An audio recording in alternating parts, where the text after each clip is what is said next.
Good morning, everyone. I'm Laura Dickinson, consulting rosarian for the Kansas City Rose Society. We're standing in the middle of the Laura Conyer Smith Rose Garden in Luce Park in Kansas City, the corner of 51st and Warnell. Today we're going to talk about this beautiful rose right here next to me. Its name is Quietness. When people say, Laura, what's your favorite rose? I always say Quietness. And this is why. For one thing, it's beautiful color. Look at that beautiful pink. And it smells just smells heavenly. Not really strong, just sweet and bright and beautiful. And it grows, look how beautiful it is. It's a big, fluffy bush that looks like this all summer long.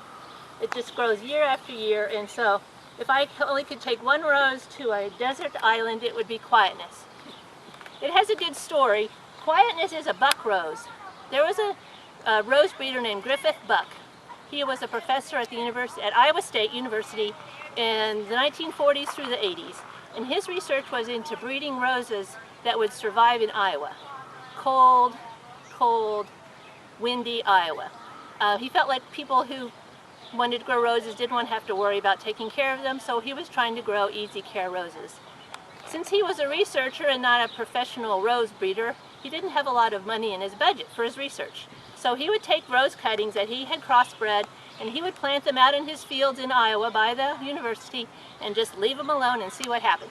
He didn't fertilize them, he didn't put spray on them, he maybe gave them a little water every once in a while, but otherwise he just left them alone, and only the strong survived, and from those stronger ones he bred new varieties. So he did this over his whole career. He had over 90 different varieties that were successful in his gardens. But they never went into commerce, again because he was a professor and not a rose breeder. So what he did was he gave all his roses away. He gave them to his friends, he gave them to other rose breeders across the country and even across the world to let them continue replicating and breeding his roses for commerce. One of these roses was this one, and it ended up in a rose breeder called Roses Unlimited in South Carolina. And they grew this rose and just propagated it and waited to see what would happen to it.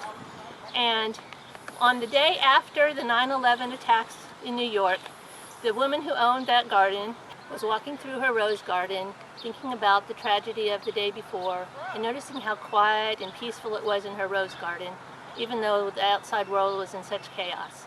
She came across this rose and it was blooming so beautifully, and she just looked at it and she said, you know, I'm going to name that rose Quietness. It makes me feel quiet and peaceful, and I think Dr. Buck would like to have a rose named Quietness after this day. So that was the beginning of this rose and its name.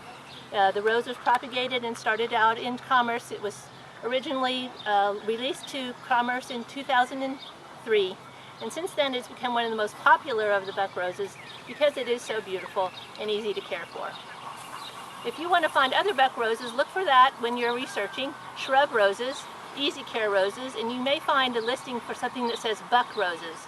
And you'll know that those were all roses that were bred by Griffith Buck in Iowa State to be easy care, disease-free, and beautiful all year round.